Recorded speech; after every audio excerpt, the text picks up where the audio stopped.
Hello, I'm Adam from the FTC Team 14892 Venom, a three-time state championship competitor in Georgia, and we're going to explain how a quality mechanical subteam works together and how members on the mechanical subteam can work on more than one subteam. Hey, I'm Nathan from Team 1492 Venom, and Adam and I are both seniors who have been on the mechanical subteam for about 3 years. To get started, we are going to go through a slideshow presentation with content on how a mechanical subteam works and explain as we go on. So the mechanical subteam is in charge of designing, creating, and testing the robot your team wants to build.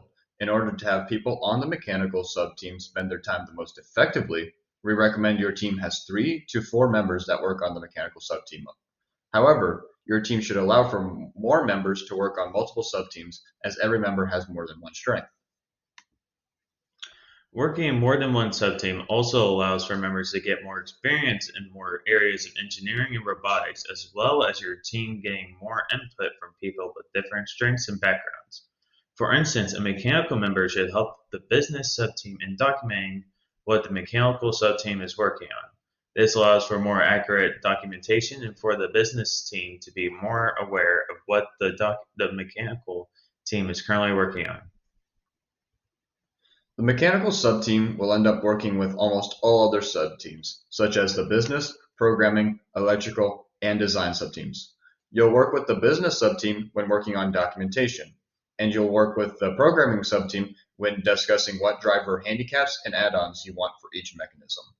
The electrical subteam will work with the mechanical when incorporating wire management into the robot design.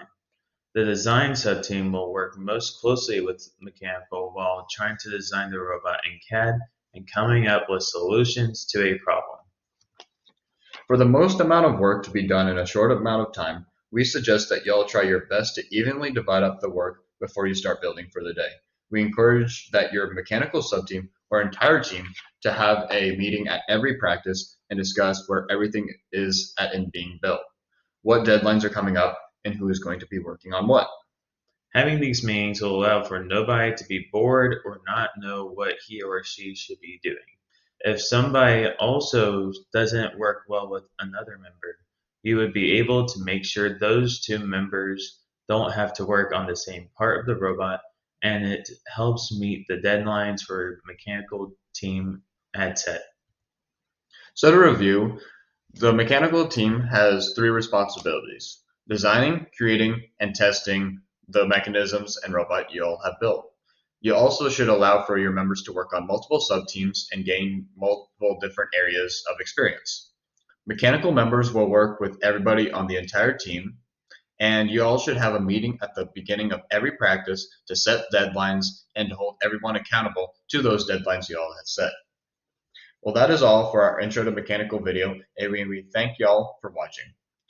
If y'all enjoyed the video, please subscribe to our channel for other helpful videos for both new and veteran FTC teams.